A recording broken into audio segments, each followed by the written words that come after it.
Dave and Hannah. And this is the Cooking Corner. What are we making today? Today we are making a pastrami on rye mac and cheese. So let's see what we got. It's gonna be mind-blowing. So good.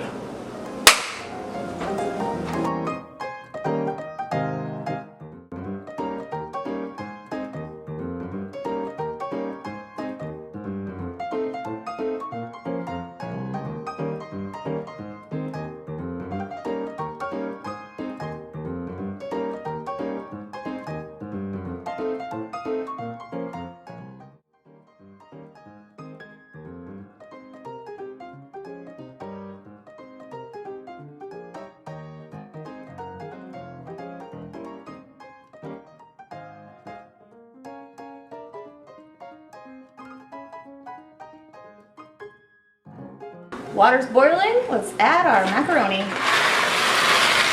While the noodles are boiling, we're going to get to our pastrami, part of the pastrami on rye mac and cheese, because, you know, I'm Jewish and every good Jewish deli has pastrami, so why not throw it in our mac and cheese? You never see that.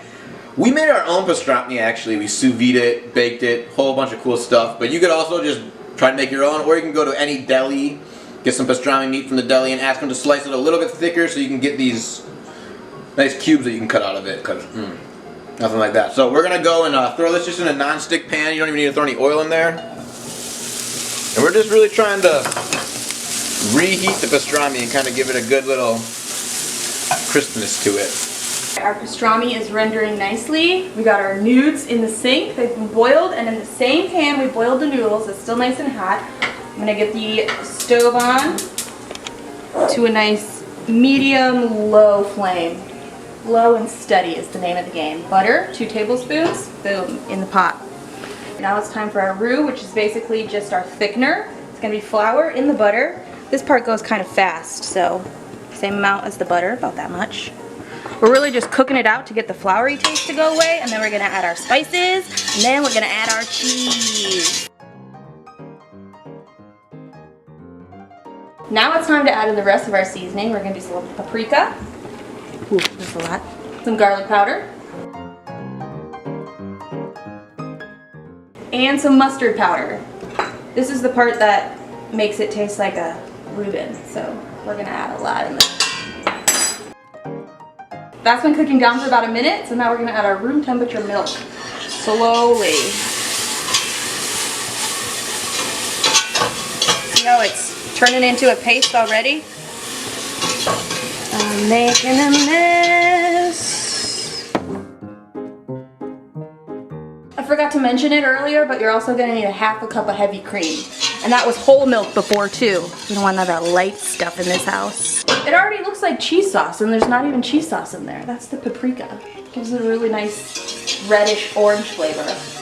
Now we can add our cheese. I got 8 ounces of cheese. I'm just going to add these little by little. Kind of stirring as I go, and once it's incorporated or partially incorporated, then I'm going to add another little handful of what's next. So we got Munster, white cheddar, and then just good old sharp cheddar.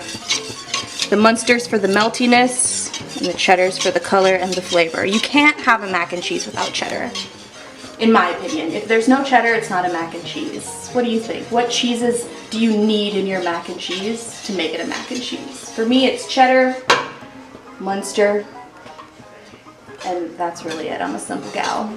Look at that. It's really coming together. That's what tag team cooking's all about. Tagged out because Hannah's been whisking this thick cheese sauce, so I whisked in, but it's looking really good. Look at that.